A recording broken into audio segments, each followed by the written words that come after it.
Welcome to this episode of Next Slide Please, a podcast where we try our very best to help non-designers up their presentation game and help designers to hate PowerPoint slightly less.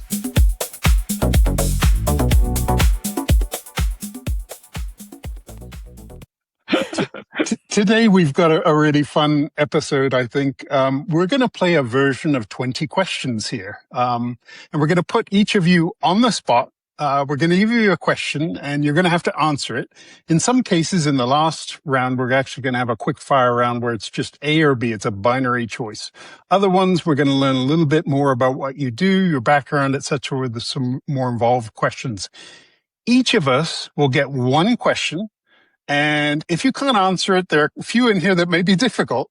Then what we're going to do is allow you two passes. You can have two passes.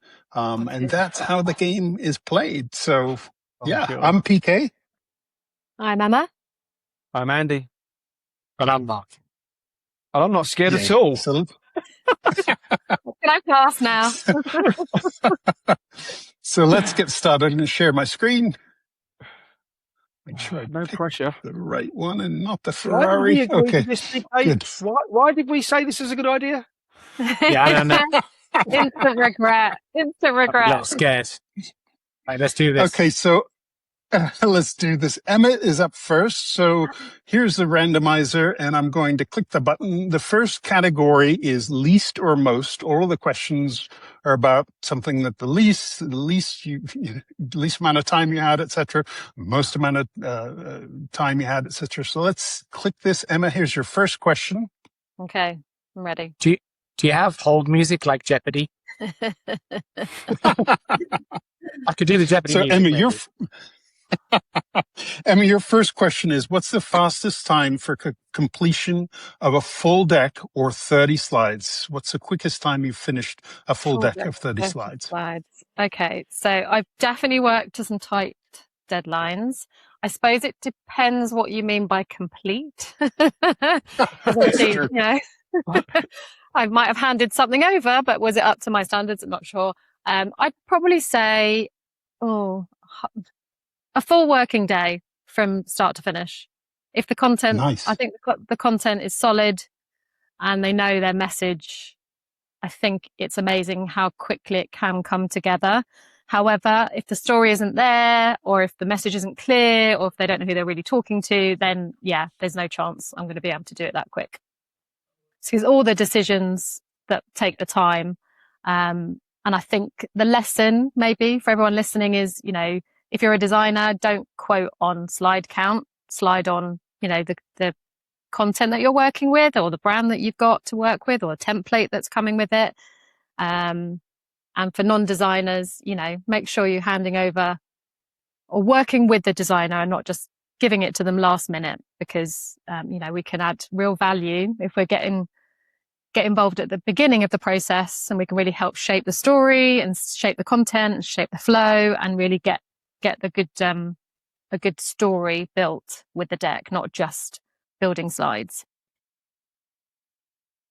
Is that good? Good answer. I feel all right about that. I was worried, but I've done one now. Good answer. 8 hours. Would it be 8 hours, Emma? That's pretty quick. That's definitely a professional's work, right? Getting that many slides done that quickly.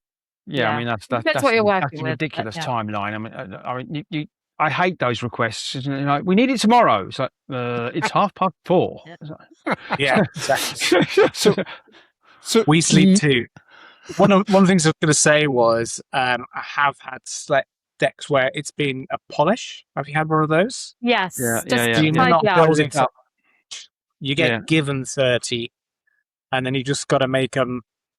I'm not going to say better. I'm going to say less shit. I've had that. Yeah. And it's like, try and get them towards the template, try and get some nice images in there.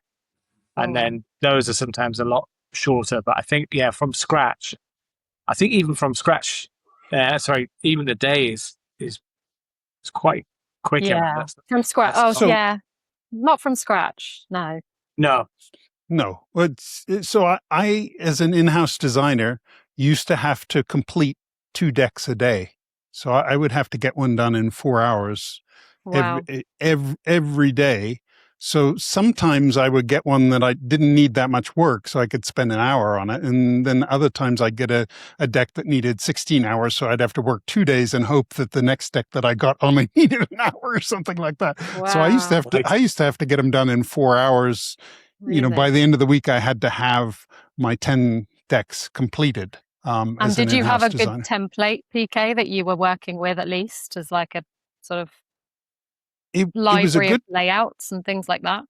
That's a really good question. It was a really good template, but I don't think any template has every No. different way a presenter is going to want to provide their information. So, Oh.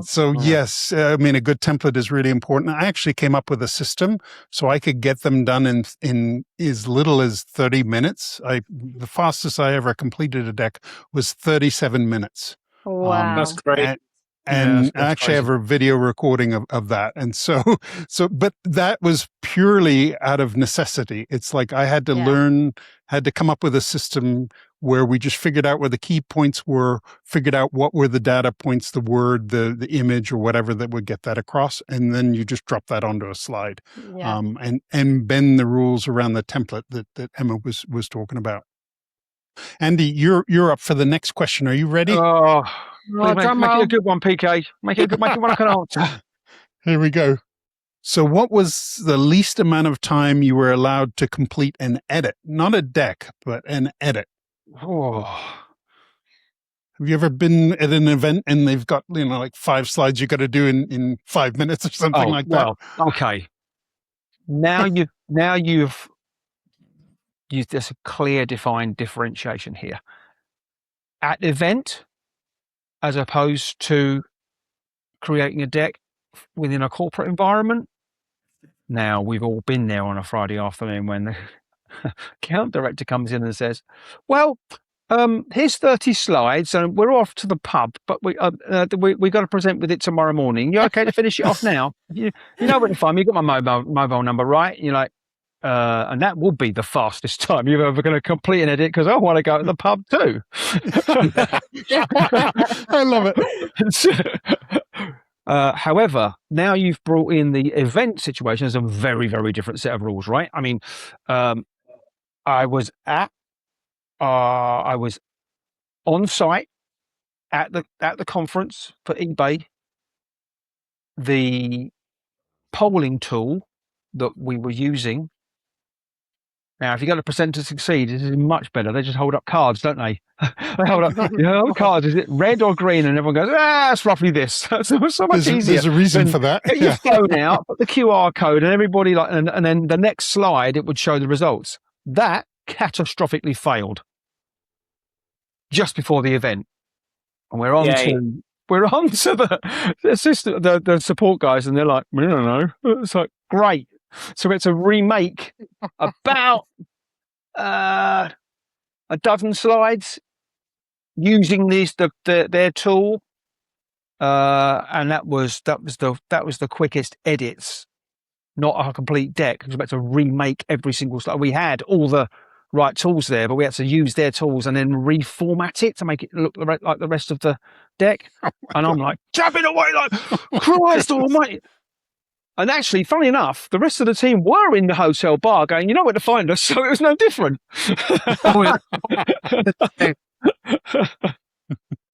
Well, I was going to add one, but mine wasn't measured in time. It was measured in distance. So I was in a taxi with the team going to a pitch, and the deck was really not very ready at all. There was like missing headshots and names and who was going to deliver the pitch. And it was all carnage. So yeah, literally laptop on the lap in the taxi, bumming along.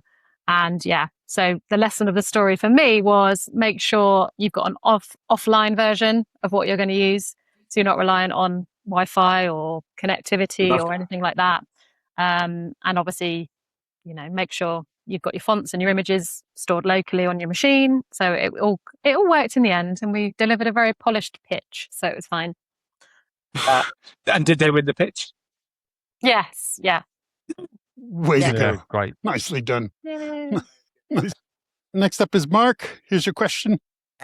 I'm nervous. What are the most styles you've put into a presentation template? Ooh. Oh, Could be a dirty little secret here. I don't know. that's a very handy question. Actually, there's one I've just built. And I Oh, can't. But they designed it. So the client designed it all in Figma. They're a design branding agency for a big corporate. And then they want it converted into Google Slides and Keynote. And they had no less than 300 template styles What? doubled up into Google Slides and into Keynote. And it needed to be pixel perfect across everything. Each Oh my one. Oh my goodness. goodness. Quite a Wow. lot of back and forth. And while I admire the intent, I just don't know who's going to use 300 templates. You're gonna see that as an end user, and you're gonna be like, where do I even start? Yeah. Which one? But you know, Cool. fair play, they've covered every single variation. And I guess their thought was a lot of this stuff is pre-done, so the end user could just grab it and shove it in rather than, you know, sift their way through and then add their content. A lot of the stuff is like, you know, different backgrounds that were approved and all that stuff. So yeah, interesting. I mean, Wow. that's taking plug and play to a whole new level. Yeah. I can't even imagine. Gosh.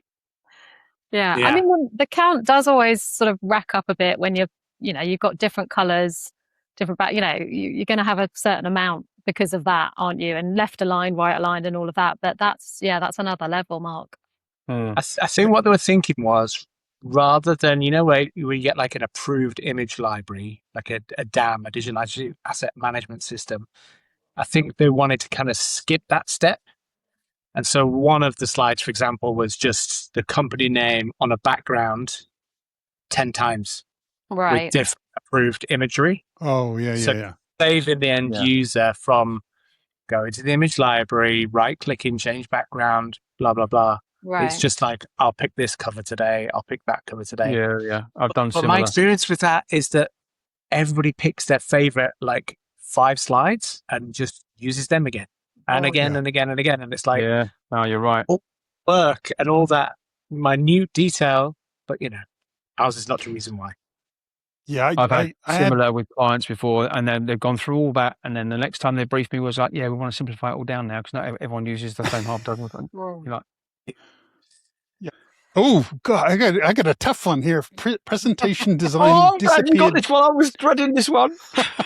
Disappeared tomorrow. What would you miss the most? Oh my The God. money. The money.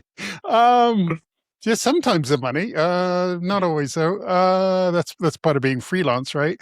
I think the thing that I would miss the most is just all the great people that I get to work with. I mean, as a freelancer, I get to work with so many different people, and I have I probably jinxed myself by saying this, but I think I have the best freaking clients and have some of the best colleagues.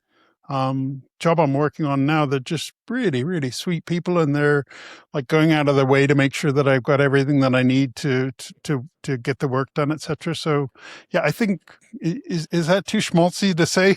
I think I would miss the people, but yeah, It's not. It's a difficult question to answer. I mean, there's so many there's nothing tangible you can grab hold of there. But I was looking at that and thinking, how would I answer that? And I'll probably answer it in a similar way. But actually, if you've ever heard me say this, there's always a Scott from sales that just won't use the damn template you created for them, right? Right. But the other end of the spectrum is Scott. right.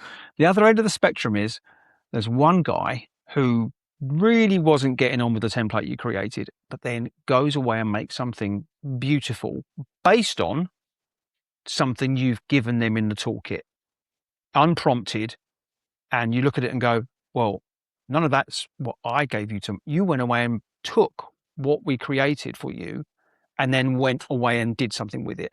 That for me was like, oh, my work here is done. It's like job satisfaction.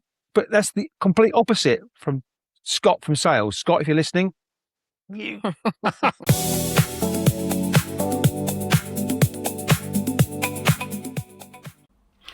Sorry to interrupt this episode. I just wanted to take a moment to say we will be attending Present to Succeed on November the 12th in London. Having attended both in person and online at the Sophia events, we can highly recommend it. But what is even more exciting? They are bringing it to the newly refurbished London Olympia, which has had a £1 billion revamp.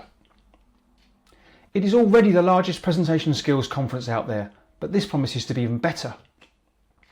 So, if you or your team create presentations of any kind, there will be a ton of knowledge and skills and insights to inspire them to up their presentation game.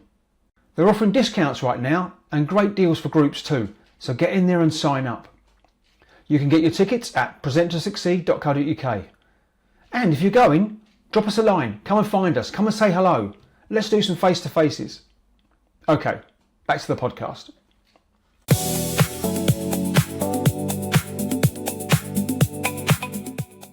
We're going to go to the next section here, best and worst vibe. First up is Emma again. You ready, Emma? Here we go. Ready. Okay. So the question is, what is your favorite thing and least favorite thing about presentation design? So what do you, kind of similar to the last question, but yeah, I was just going to say, similar to what you kind of said. So favorite thing, kind of the solving that puzzle, I suppose. And there's probably loads of things, but most people, when you mention slides or PowerPoint, they kind of go, they either love it or they hate it. It's a bit like Marmite. And kind of seeing that transformation, like you were talking about, Andy, and someone who's used it knows how good it can be and gets them a good result. Because the reason why we use PowerPoint and slides is to communicate something that gets you an outcome that you're looking for. That's the reason. We have fun with it, we're creative with it, but at the end of the day, you're using it for a purpose. And I suppose that's my favorite thing, is kind of delivering something that not only looks good, might be a bit different, something that they hadn't really expected, a bit on that creativity side, but something that gives them confidence to kind of go and get whatever they're looking for, whether it's, nail that meeting because they've got to present to the board, or whether it's a pitch or a keynote, anything that they're doing. Yes, that's my favorite bit, I think. And remembering to ask them how it went and telling me how it went. I like that bit about it. Love that. My least favorite, I'm probably going to say like version control. Yes. Ouch. Getting it, and it's no, you can tell by the file name. It's like version 8, final, use this one, not this one, version 2. But that's the funny answer. But the real answer is probably, and I think I mentioned it in one of my other answers, is getting involved too late is my least favorite thing. So coming in towards the end and thinking that you're just going to fix it because you're good at what you do and you've produced some good stuff before. Amen. But we should be involved early on in the discussions, in the planning, in the storyboarding, and the content. Yes. So yeah. Yeah. Oh, absolutely. Yes. Yes. Amen to that one. We're all raising our hands on that one. But totally. the fix of version control is that there are other tools that fix that. So you've got like live collaboration in Google Slides and things like that. So there are fixes to some of these things that I don't like about presentation design.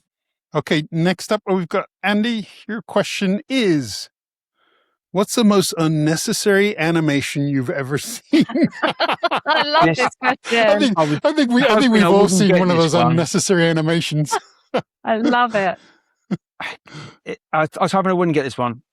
Right. Do you want to pass? Are you going to start a rant, guys? No. I don't think I'm going to start a rant, but I think I'm going to get a resonance. It has to be Clippy, the little paper clip that used to come up. It looks like you're going to type a letter. Fuck off. And it used to knock on the screen. And I can help you with that. It's like, no one ever clicked on the damn Clippy animation that just got in your way. That used to really, really upset me. So, that's your answer. The most unnecessary animation you've ever seen. I love it. I like it, but that's now the comedy answer. When I first started at the same place where Scott works, right? You listening, Scott? Right? I needed to create a template for them. This is kind of how how I got into this business, how I got into this side of design, this design discipline is very much down to them, because I needed to whip them into shape in terms of what the quality output was, what good is, what good looks like. But then they had all of these bouncing. You can make something bounce onto the screen.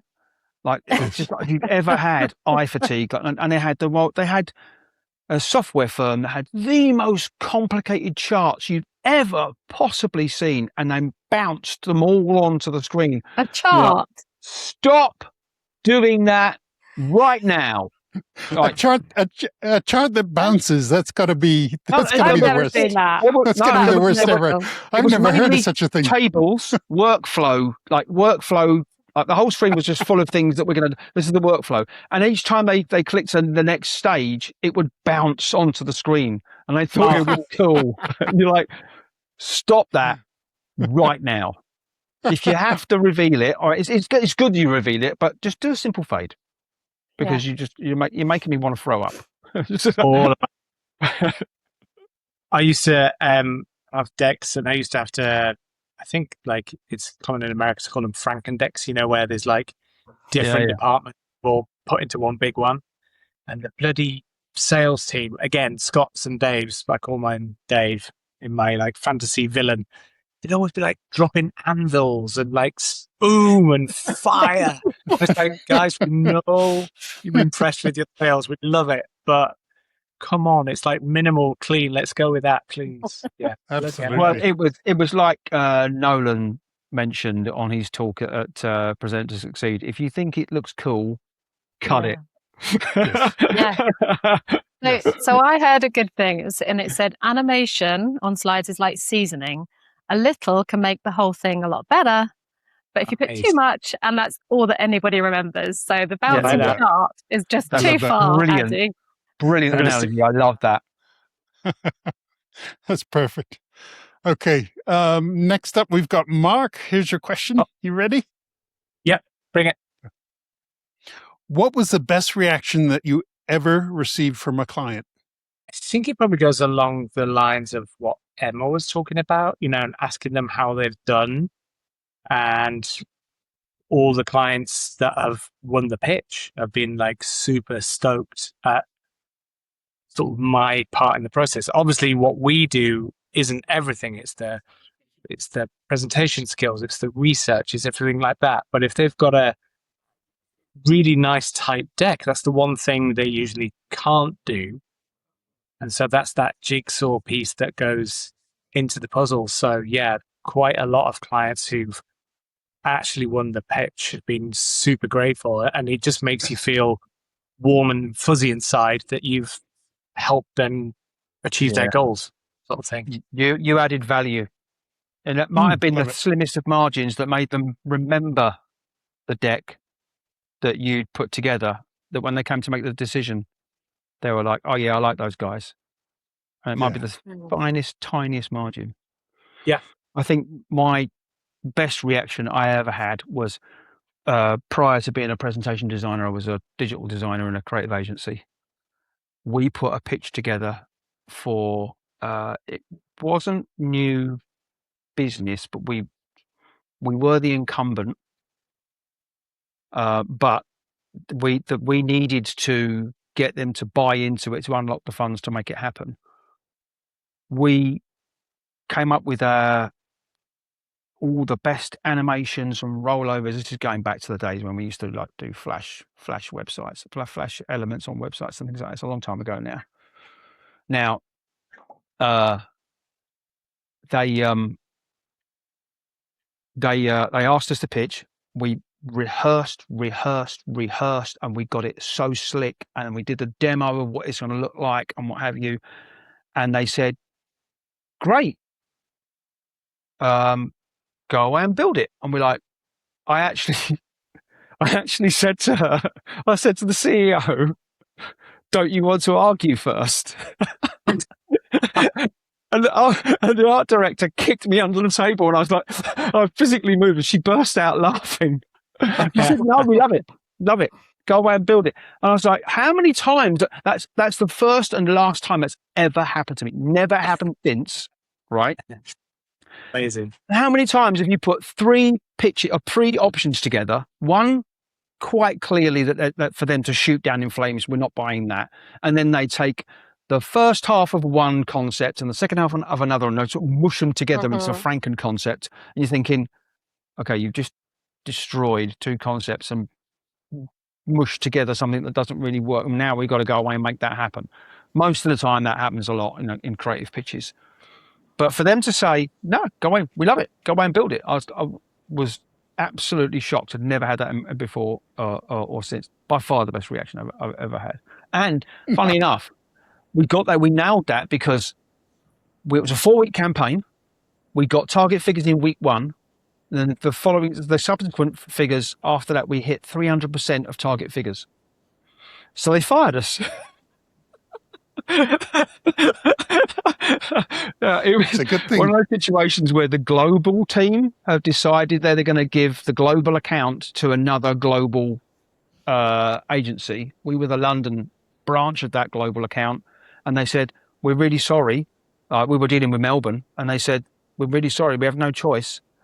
And they took us out to dinner and got us really drunk and said, sorry, we've got to say goodbye. So it was just like... Love it. Crazy. So my question up next, let's see what I get. Best event location that you never got to experience. Oh, okay. Come on. Okay. Yeah, I know have what's a lot coming. of I have a lot of event stories. I think I've shared this one with you guys before, but no one will have heard this. But I was flown to Barcelona for 10 days and at a very, very fancy hotel in Barcelona, which had a knockout spa and all the rest of it. And those 10 days, I got out of the hotel for a total of, I think, 90 minutes. I could have been in Cincinnati. Not dissing Cincinnati, but I could have been anywhere other than Barcelona, because I did get out for tapas for about 30 minutes. And then I saw some flamenco, about 45 minutes of flamenco, and walked the streets a bit. And literally for 90 minutes is all I got out of the hotel for those 10 days. And then I got in a taxi cab and flew back. And I was just crestfallen. But there was so many last minute changes from the CEO of this sales pitch that we were doing. I was up all manner of hours, and there were lots of other things that happened on that story, but we won't go through that. But yeah, being flown to Barcelona and not getting out to enjoy it was that was my least enjoyable experience, being flown to a great location. So. Sounds glamorous on paper. I can relate to that. This year alone, I've gone to Dubrovnik, but not seen Dubrovnik. I've seen a very nice hotel, and I've gone to Rome and I've seen a very nice hotel. Lovely, beautiful, marble everywhere. It was lovely. Did I get to see any of it? No. How many times? I did get out to. I got my kids some. Is it Legami? The pens. The stationery. Yeah, stationery. Legami. Like there was a shop. There was a shop right next to the hotel, and I went. Ooh, I'll grab them that. That's as far as I got.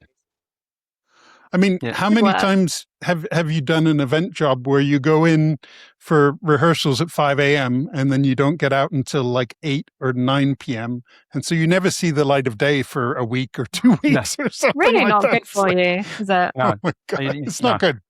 It isn't. And you're eating chicken every day. They feed you chicken every day or something like that. But anyway, chicken and pasta. It's the same set menu hotel food. Oh, Yes. I would be useless with that as well. Like, yeah.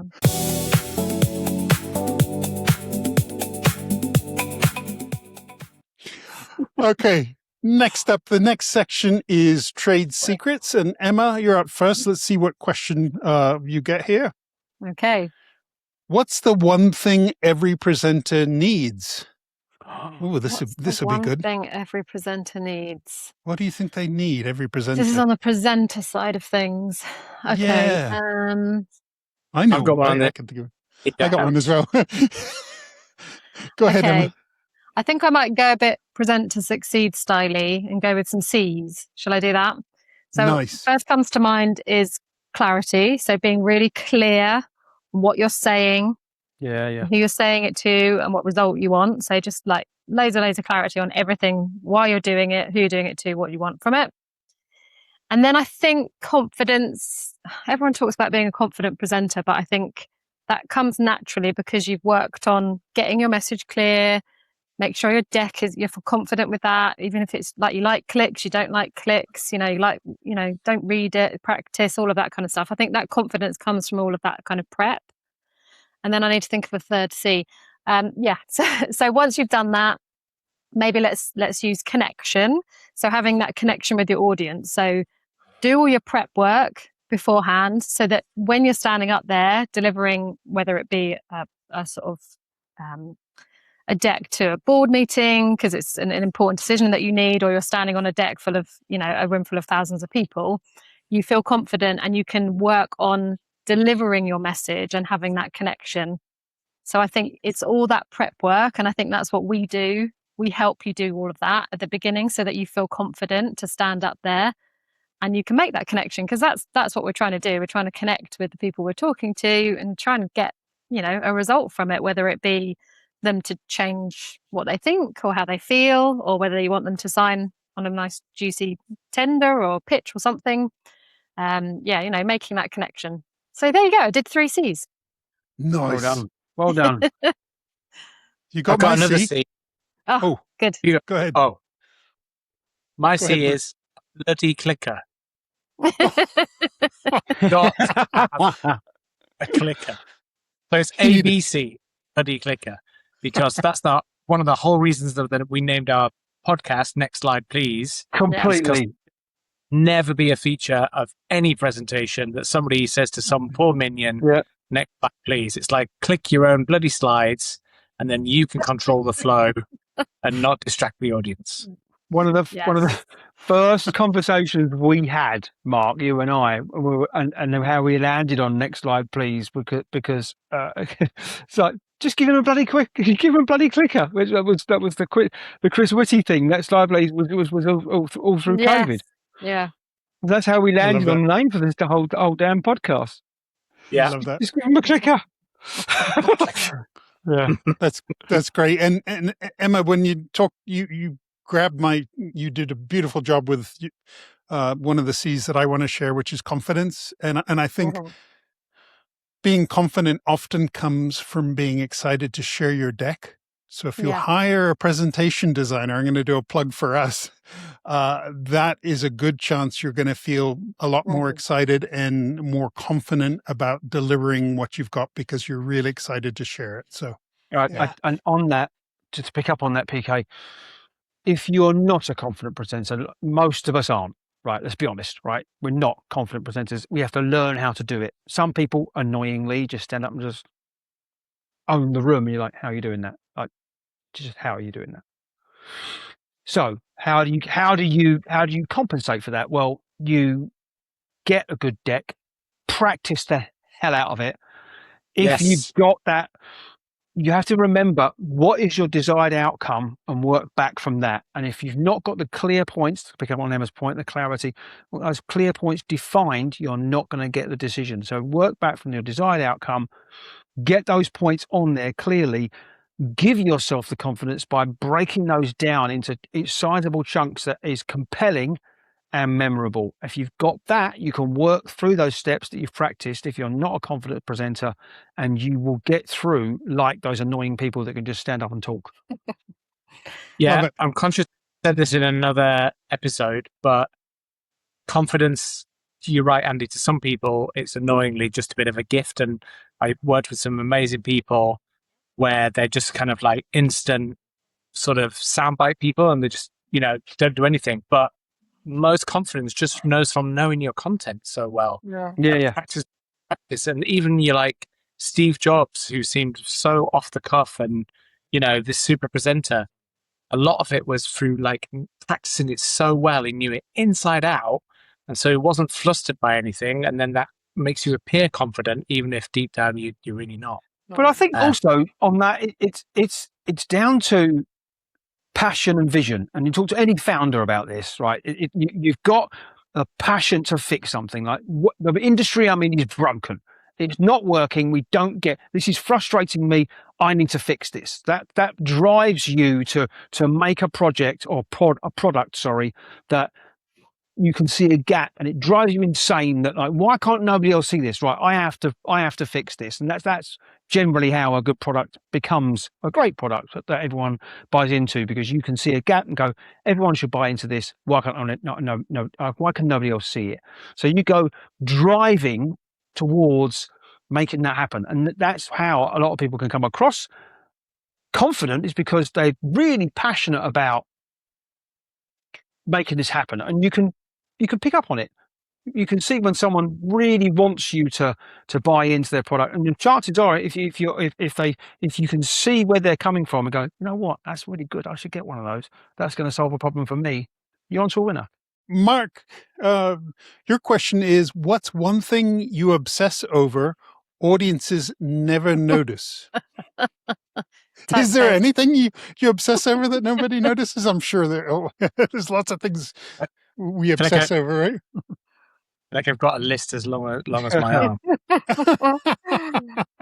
think the main thing, just off the top of my head, is position of things. I have it in my head, and audiences may not notice or care about this, but in my head, if the logo's 1 pixel higher on this slide and 2 pixels lower on the third slide, that would do my head in and distract me from the main content. So whether it's 300 templates like we just talked about, or whether it's a 300 slide deck and it's half a flipping terabyte or whatever, one of the last things I'll do is go through and make sure everything is in the right position on every slide, because it kills me if it's not.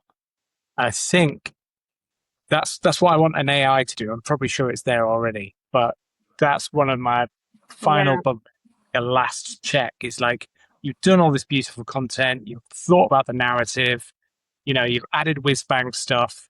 But for me, if the logo or even just like, those little, sometimes you don't use a logo and you need to leave the company name down the bottom. But even if that's like 1 pixel up, I see it and it gives me the ick, and I need to get in there and fix that. I think that's probably my answer. It's not just that; it's distracting for the audience, because they're not concentrating on you. They're looking out for the next time it moves up and down from one to the other.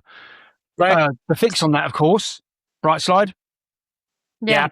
In the legacy tools, make sure that's turned on. Right click, copy and paste position. Kills that dead. Yeah. Absolutely smashes that out of the park. If you've not got bright slide, your master pages should do all this for you. But we all know they mess up from time to time, right? Yeah. So if you've not got that, bright slide, right click, copy and paste position, and just go through every deck and make sure that they're all in position. Because you're right, Mark.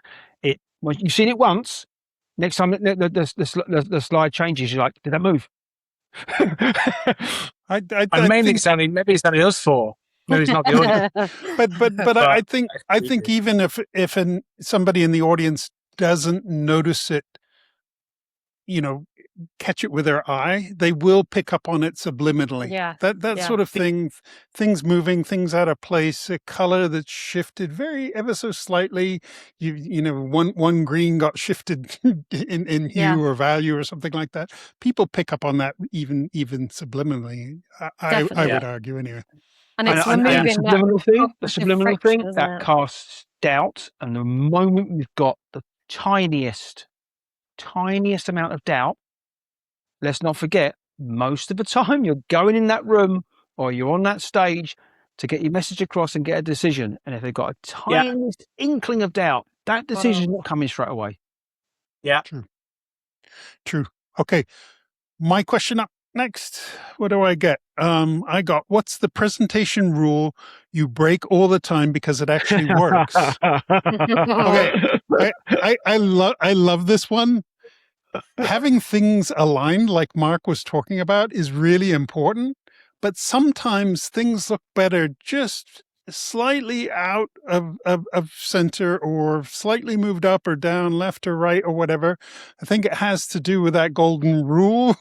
We may lay things out as a grid, but sometimes there's a shape or there's a pattern that's created on the page, and things just look a little bit better if you move them around. So I'm always, to Mark's question, I'm always moving things around just ever so slightly to get them in aligned like he does, but also sometimes to move them out of alignment because they're just a little bit better out of alignment sometimes. You need a little bit of extra space at the bottom of the page, all of that sort of stuff. Yeah, I love that. Absolutely. Couldn't agree more. And sometimes, like if you may change the paragraph space on some text or line height and what have you, if you've got some very, very big text, mathematically it shifts within the box. So you need to nudge it so that it's on the guidelines, not mathematically in the right position, because your audience is not going to view that slide with a ruler. They're going to use their eyes. So you need to use yours. Optical nudging. Love it. I love that we're going there. Good point. I feel like we're about this for hours without any audience. just talk. So I think that brings us.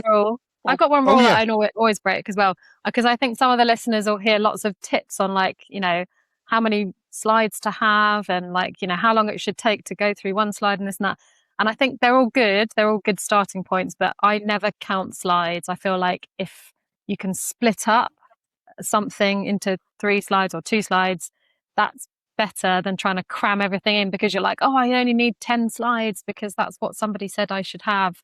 So I think the rule around number of slides for a deck, given a pitch or whatever you're doing, I think I often break that. I like that. Yeah. The only thing that is, and I don't think I've broken this one, but I always try to stick to one idea per slide.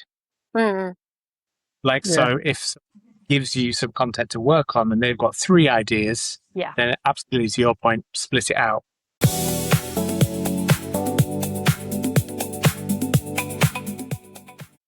We are on to the final round. This is the quick fire round. This round is it's A or B binary, and we're going to follow the same path. It's going to be Emma, Mark, Andy, and then me. So first up, Emma, are you ready for your A or B? I don't know. Your binary question. Am. Okay, let's see what you get.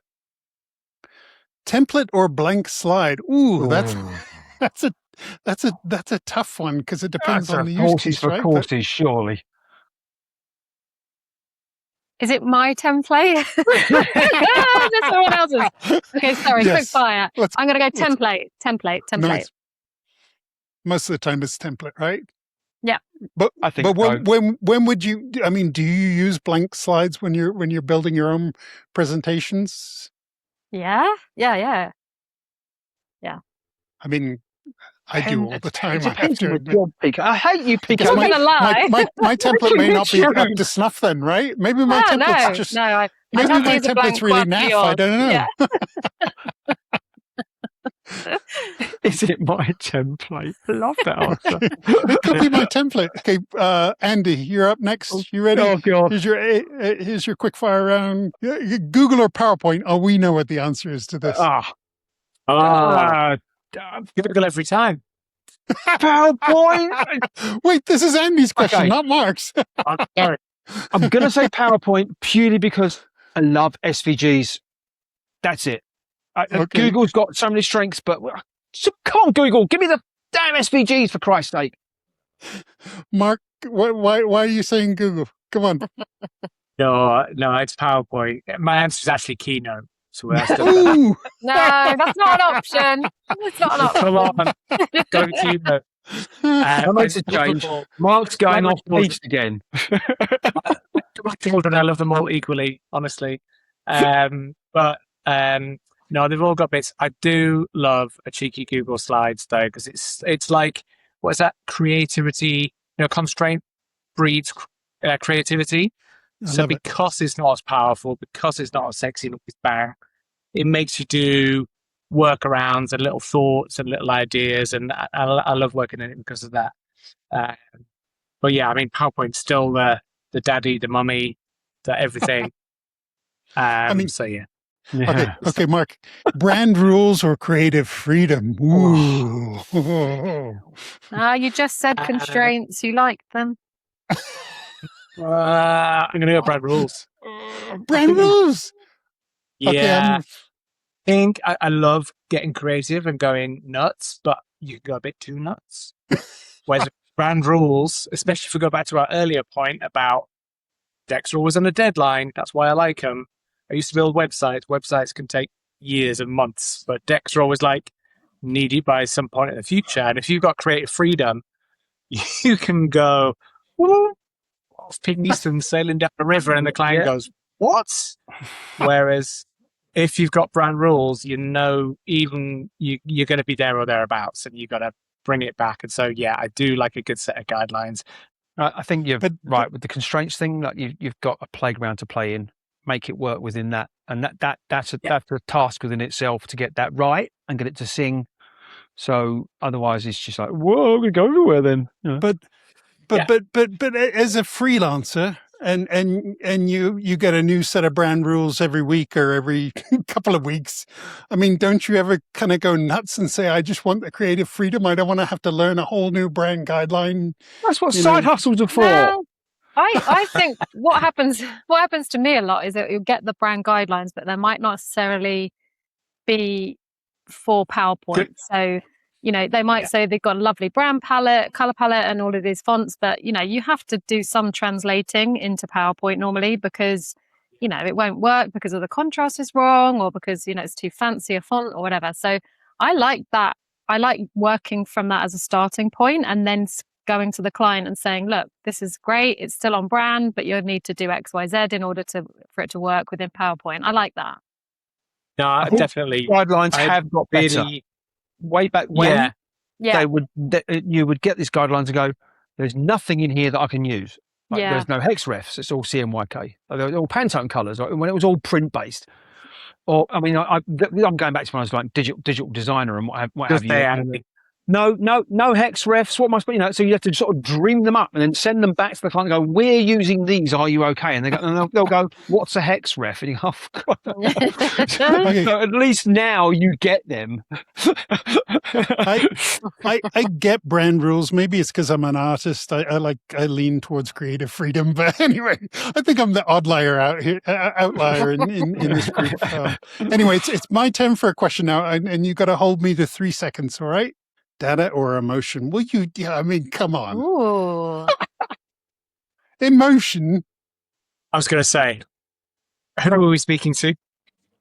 Also, small point is data, but we'll leave that. You've been in America too long, mate.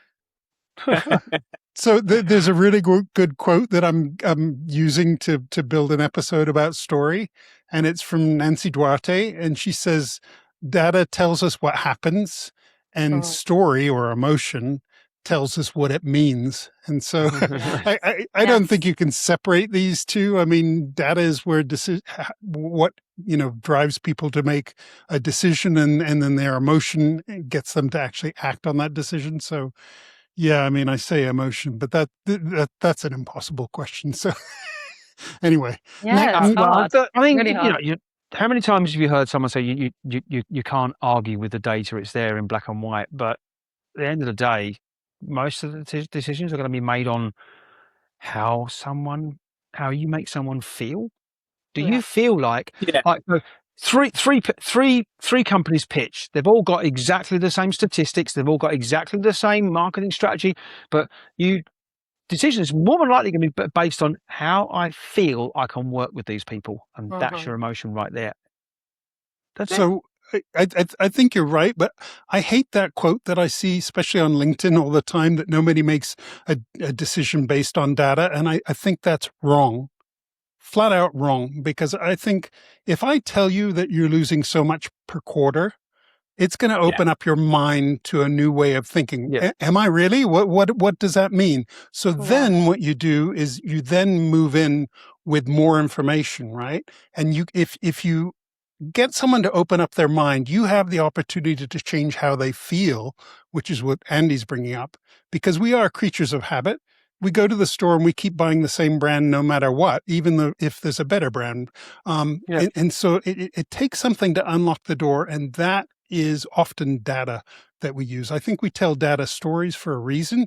We've got to have those facts, and then we've got to use the emotion to then deliver on the promise that we're going to share with someone, right? Yeah, the But anyway, data's going to open the door, but people exactly. buy from people, don't they? And Yeah. it's like, thanks for bringing this to my attention. But do I feel like you can carry it out? Do I feel like you Yeah. can get this over the line?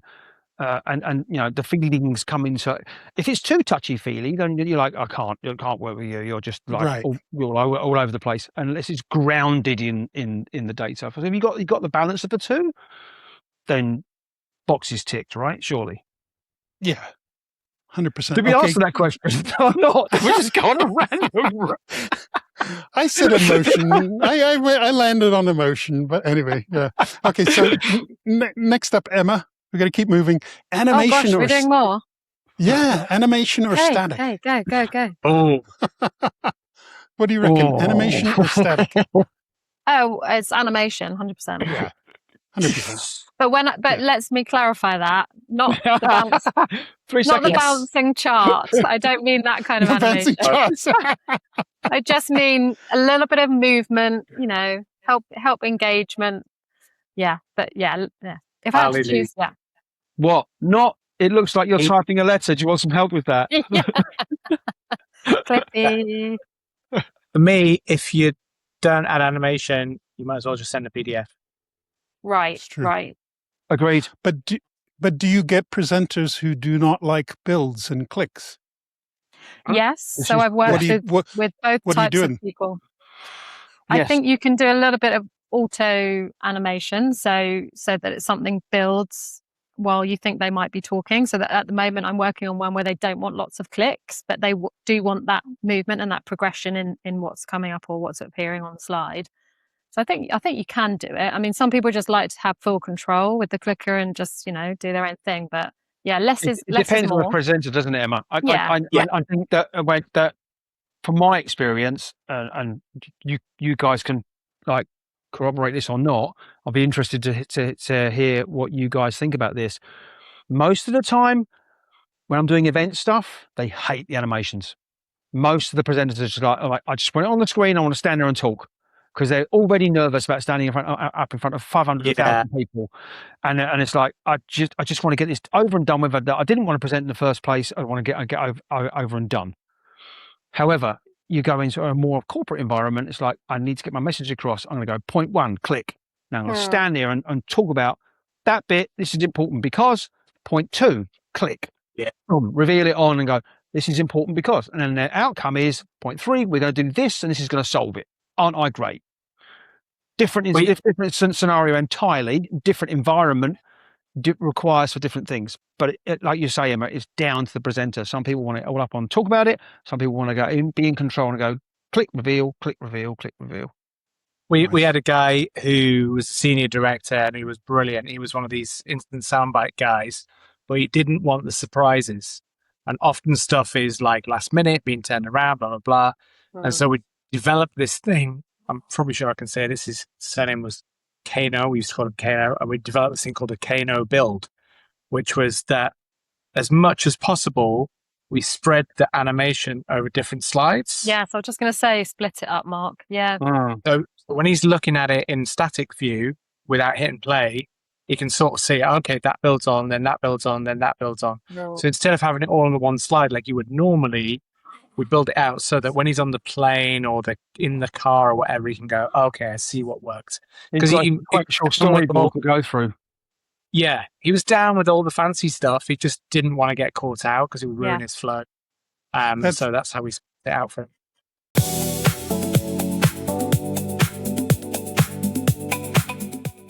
We've got 10 questions. We're just going to go from here on out. A and B. Right. That was Emma, right? So Andy's up next, I believe. Right, okay. Design or delivery? Which is more important? Do the slides matter? Does delivery matter? 3 seconds. Okay. One. My old boss would be delivery every single time. But then he would complain if it wasn't designed properly.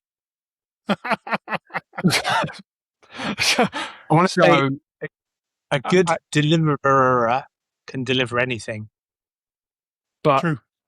I've been a Yeah. designer for longer than I care to remember, so I'm gonna go design every time. But Yeah. at the same time, unless you can deliver and earn the dollars, it ain't paying for the design. So the two go hand in hand. Sorry, mate. Yeah, I mean, there are presenters who could talk about a paper bag for 45 minutes and hold the audience, right? Yeah. Yeah. Okay, next up, and I think this is Mark now. SVG or ping? This is an Andy question, SVG. but SVG, We love an 100%. SVG. SVG. However, Keynote, sort your stuff out because you can use SVGs now in Keynote, but you can't do anything with them. And They're- Google, they're right? Just the benefit is they're scalable, like an SVG is, which is brilliant, but you can't edit the colors or anything like you can in PowerPoint. So they've got this like hybrid halfway point. And then of course Google Slides, neither of either of nothing. But yeah, SVG every time. Photo illustration. Everyone's put the same face. I mean, photos are easier for me to find a good photo. I have to say, illustrations are a bit more work. So I'm going photo on that one. All right, Emma. There was a phase. Sorry to jump in. I feel like maybe like 2 years ago, 3 years ago, 4 years ago, 5 years ago. Everything was illustrations. I quite liked it because it was fresh. But like you say, nowadays it's hard to recreate. I feel that's one thing that AI is not ace at yet. But Getting better. AI can do some amazing photos now. Either you're starting from a photo of a real person that you know, and you're sticking him on the head of a something, or whatever, or even just pure generation. AI's killing it, but I personally don't love the illustrations it comes up with. Again, it's not bad at taking if you find a nice illustration and then tweaking it. It's quite good at that. But yeah, sorry, quick answers. No, that's thing is, that's a good illustrator will bring so much charm.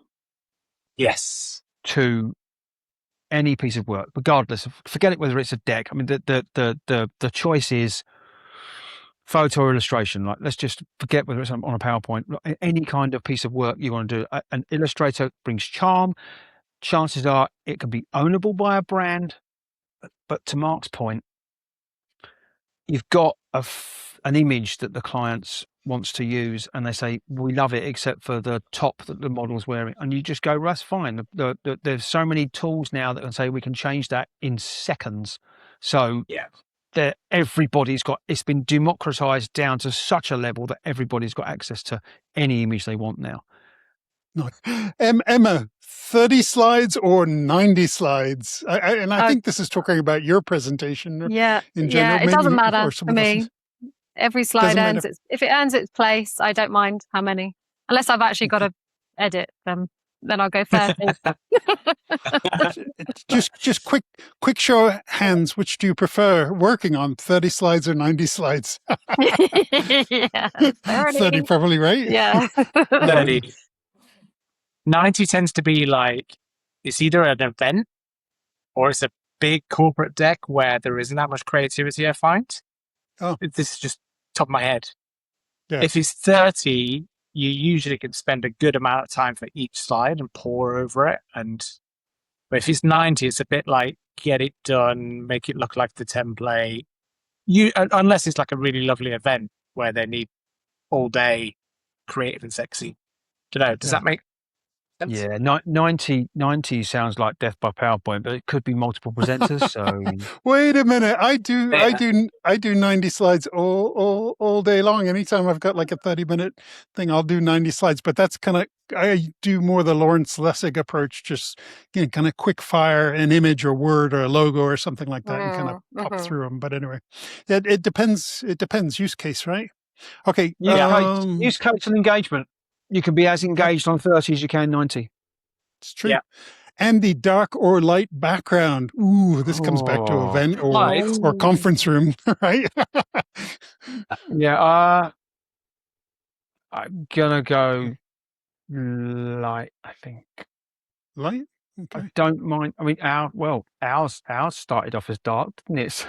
As we got light in there as well, but but never white, right? I mean, light or no. white Okay, or right. So let's be clear. do you If you are on can a you go white, white? you've got I'm bringing in playing some devil's layers. advocate. You've got to layer it up. You've got some textures in there. You've got part of a logo that comes in as a section or a curve or an angle or something for things to sit on. So layer it up. But if it's just black on white, then Because when you get those LED walls that are 40 feet wide or what have you, and you've got white blasting the audience, it's got to be a you need dark to go background, dark. right? Yeah, absolutely. But can I just put my hand up on this one? Sorry, Apple Card again. Plain white slide, one black word in the middle. Okay. That's like boom, impact, done. Okay. Okay, Don't but need not it. white because it hurts your eyes. Okay. Okay, it's in a dark room, fair. But yeah. Okay. Point taken. Okay. This is Mark's question, I believe. Canva or Gamma? Whoa. Canva or Gamma? That's a good. Because I'm sure he's not keen on either of them, is he? That is a hard one. Do you know what? I don't know enough about Gamma, and I do work in Canva. Can I say neither? No. Canva, I tell you what, Canva is amazing and for what it's doing for the world. I read something yesterday, the usual story, she'd had 100 no letters from investors, and now the company's worth 40 billion or something like that. So maybe not as much as that, but doing incredible things. And I just did a post today about how I'm trying to move away from Adobe and I'm using Affinity. Granted, they bought that, but still love what they're doing in the whole democratization of design and chucking in AI as well. Gamma, I think, is also growing like insanely well. I don't know it well enough to make it so I'll go Canva. Nice. I think I would. I'll take you guys to use Gamma. I've not used Gamma enough to warrant an answer from experience, but because I come from an integrated agency background, which is multi-channel, that's where, and I've built a number of templates for clients in Canva that gets me to the same place whereby I've built them all the bits and pieces in Canva. I've given them all the tools, built them all of their logos and their icons and all of their graphics and all the images and all the various, and built the brand kit with the right fonts and right colors, and go, right, now we're going to make you some social media templates, some printed PDF templates, landscape and portrait. You can also make videos in there. You can make this, you can make that. So the fact that it just goes everywhere and gives them a toolkit to go away and make stuff themselves based on the criteria that you've built for them. There's a lot of satisfaction in that, and them coming back to go, oh, I made this, and you can see the outcome. And it's well, I made you that template. You've got away and used it. Fantastic. I love Gamma. Anyway. Yeah, you've had some wins with Gamma, haven't you? Really? I have had some lovely wins with Gamma. We won't go into that now. Okay, so that was Mark's question. I believe this is my question. Yeah. Illustrator or edit points in PowerPoint to adjust a curve. I'll be honest with you. I love Illustrator, but to get the job done, 9 times out of 10, I just edit points in PowerPoint, and I can. People kind of laugh at me because I've actually do it all the time, and I've actually gotten pretty good at it. It's not like, editing in Figma or Illustrator, but you can get a lot done editing the points in PowerPoint. I do it all the time. So have done it. I've done it in the past. Frustrates me annoyingly. It's just like if it's like I just need to make a slight edit. Okay, I'll do it. But I'm very much on the let's have one central folder with all of our brand elements and then put them in various different places. So if I've updated an icon or a thing in PowerPoint, it's not the same as what I've got in my folder.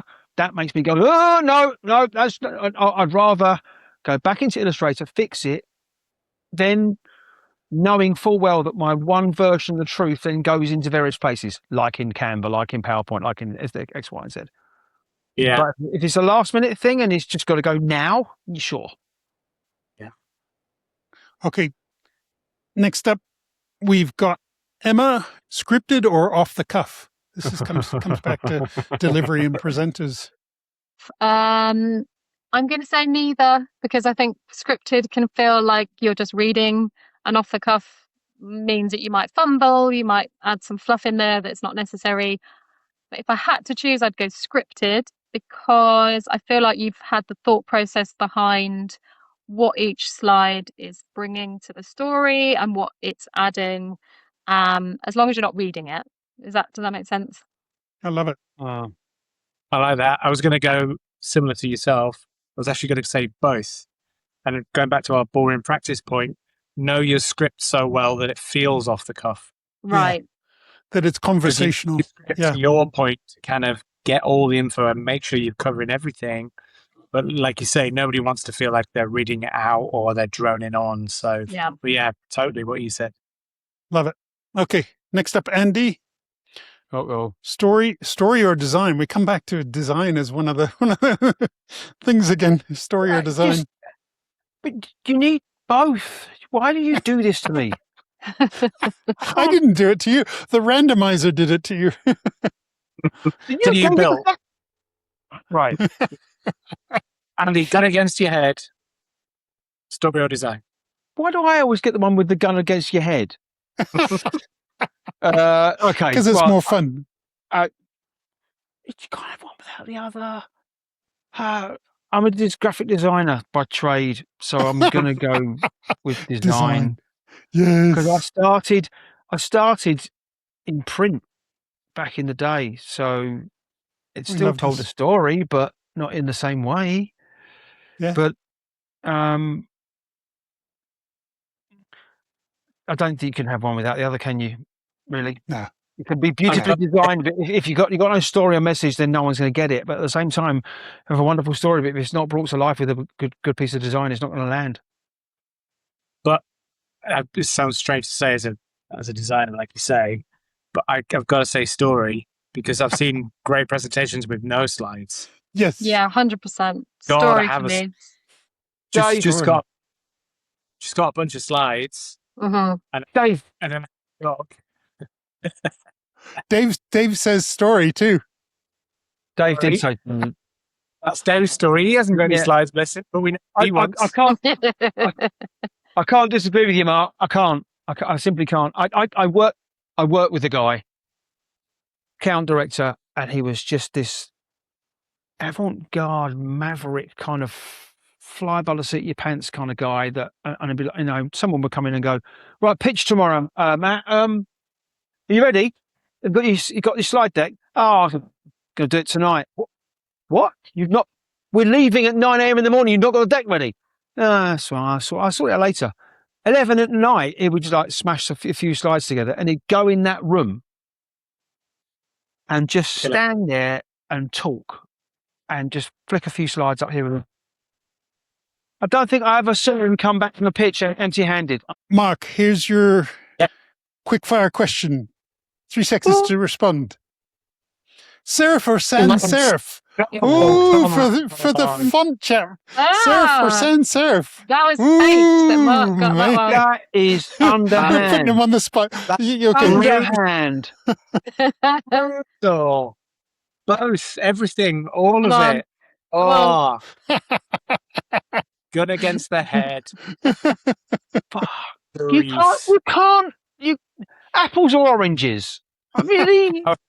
Actually, I meant sans serif. Gun against the head, sans serif for clarity, boldness, clean lines. Serif can be beautiful, but serif can be very wrong if used badly, I feel, and feel a bit like dated. Sans serif can look a bit, it's another slide in Arial. But you kind of can read it every time. So you've Time got New Roman, bold italic, all caps. Love it. Oh! Snell round, Snell round hand. Oh God, it's beautiful. It's like, Henry VIII has just written it or something. But All yeah, caps. I love all caps though. Love it. oh, Love it. nasty question. Right, PK, come on. I think we've bring run us out of down. we've run out of questions. We only had 15 for the quick You got fire away with round. that So, one. do you want to ask me a question? Any of you have a question for me? One or the other? Yeah, video or no video? Ooh, that's a good question. Yeah, that's a good one, Mark. I mean, I've always been add in extra soft breaks, and video is a good soft break. So I would say add in video if you've got it. Yeah. When they say a picture tells a 1,000 words or whatever, I feel like a video could do 10 times that. If you've got a complicated concept and a really nicely made video or motions graphics piece, it can just do the job of a load of slides and get everybody up to speed quicker, I feel. Yeah, and I think you can talk over a video and have, some sort of animation going. It's like the Uber animation. I'm not talking about like a canned video that everyone have to sit and watch, but you could have an animation of somebody paddling across a lake or a river, and you could be talking about this journey that you're going off on. And that's a really interesting way to talk about journey or something like that. Yeah. Sorry, Emma. You were going to say. I was going to say it's a nice way of bringing in movement, but without the potential for animations to go wrong. So, client that I'm working again with for the second time, they have a lot of video, which they produce it before, and then they know it's going to last so many seconds or a minute, whatever it is, and they know exactly what's happening in it, and it can't break. Other than you've got to set it to autoplay or something, but yeah, they like that. They like knowing that it's a consistent video, that they know what to expect. So yeah, and we're going back to one of our earlier conversations about brand guidelines or not. I got given this brand guidelines for this gorgeous deck about luxury travel and little lodges in the middle of nowhere, but all high end.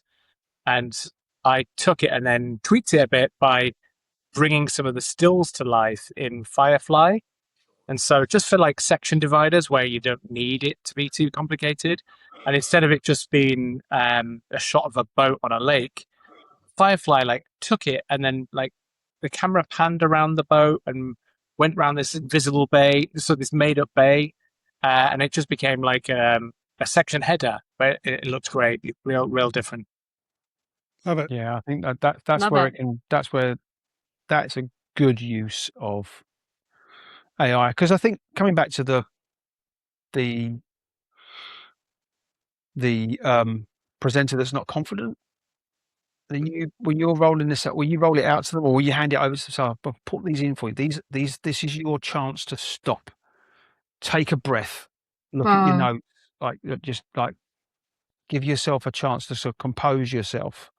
Don't rush through.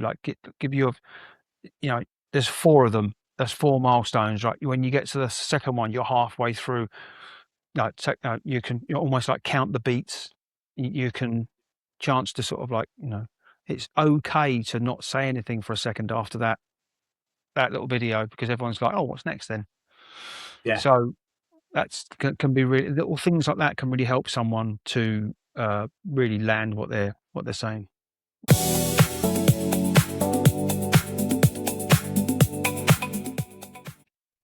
So that's it for this episode of Next Slide, Please. Thanks so much for listening or watching. If you want to know more about us, we're on LinkedIn and YouTube and Spotify and Apple Podcasts, wherever you get your podcasts. Right. You can find me at birdboxdesigns.com and LinkedIn and also Instagram. You can find me at pkdigital.net or on LinkedIn. And you can find me at andybandot.com and on Instagram. And you can find me at 6mileshigh.com or on LinkedIn and Instagram as 6mileshigh. And don't forget, anything that you don't like, please tell us. Anything you do like, please tell everybody else. See you next time on the next episode of Next Slide, Please.